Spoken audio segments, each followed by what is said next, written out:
Hello friends, I'm back with a Star Wars Black Series figure from the recent Rogue One wave of a character who better not show up in Rogue One. It's KYLO Ren, this time without his mask. Here's KYLO Ren out of the packaging. Now the obvious difference on this guy compared to his earlier release is the head. Other than that, he has the same exact body and the same exact cloth goods as the original release that came out before, you know, Star Wars 7 was even out in the movie theater. I don't really like these soft goods. I feel like some of them should have been sculpted. Like this upper part on his back is all sculpted to look like cloth. It kind of looks like thick burlap. I don't really like the sculpt on that. If you can take a close look at the texturing on it, I don't think it comes off well on a 6-inch scale action figure.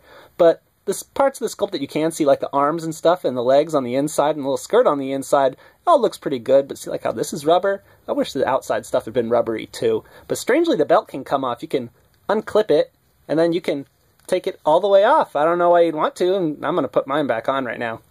Now, the head sculpt is obviously the big reason you're going to want to buy this guy. I don't think it looks 100% like Adam Driver, but I'm happy with the head sculpt enough. It definitely looks like an angry, emo kind of guy, and I like how his billowing hair kind of looks like Episode 3 Anakin, so he definitely looks like sort of a Sith, even though he's not called a Sith in the movie, but whatever. If we start talking about the paint, there's really only paint in two places. The head, which looks clean. It's got the brown eyebrows and brown hair with a wash even. I'll pull the hood back and you can take a look at the wash all over the hair. I like that they did that when they probably didn't have to. And the second spot there's paint is that silver buckle. Everything else is just black and that's it. No real paint to speak of, so let's move on to articulation. So this KYLO's articulation is the same as the last release, and it's pretty good. It's not the best we've ever seen on a Black Series. His head is on a ball joint and a hinge. He has a diaphragm joint underneath the cloth. You can also twist it, but obviously you don't want to go too far because this cloth is not going to stretch forever. He has ball joint shoulders, no bicep cut. He has hinge and swivel elbows, the kind Hasbro does a lot.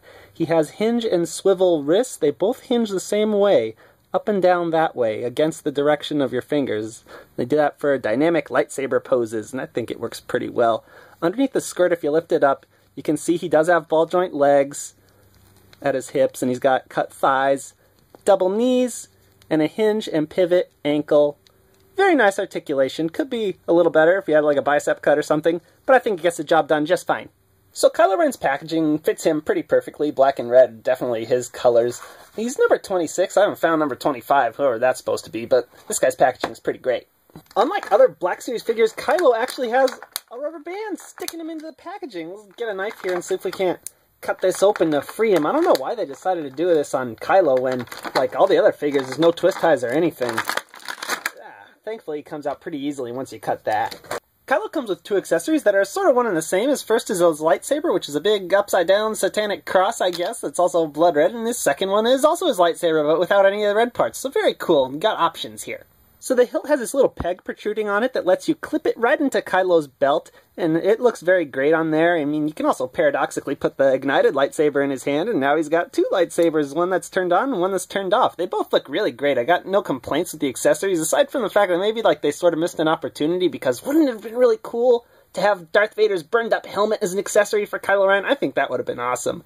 Alternate heads or a mask would have been awesome too, but you know, Hasbro's got to sell you two figures.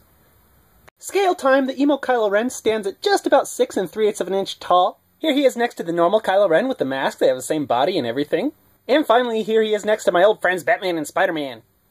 So I think this is a fine figure of KYLO Ren, but you don't really need him. I don't think the soft goods do him a lot of help. I think some stuff would have looked better if it was sculpted as rubber, particularly on the chest. Just sculpt that hard plastic and make it look like fabric, Hasbro. That'd be nice. The big question is, do you need this guy if you already have the masked version? Well, it does come with a single extra accessory, so if you really want that unignited lightsaber hilt, I mean, get this guy. But when it comes to the face, which is the main difference, I don't know, I kind of think the helmeted version looks cooler. Helmeted, masked, whatever. It's an okay figure, but if you have the original one, probably don't need him. Peace out, YouTube!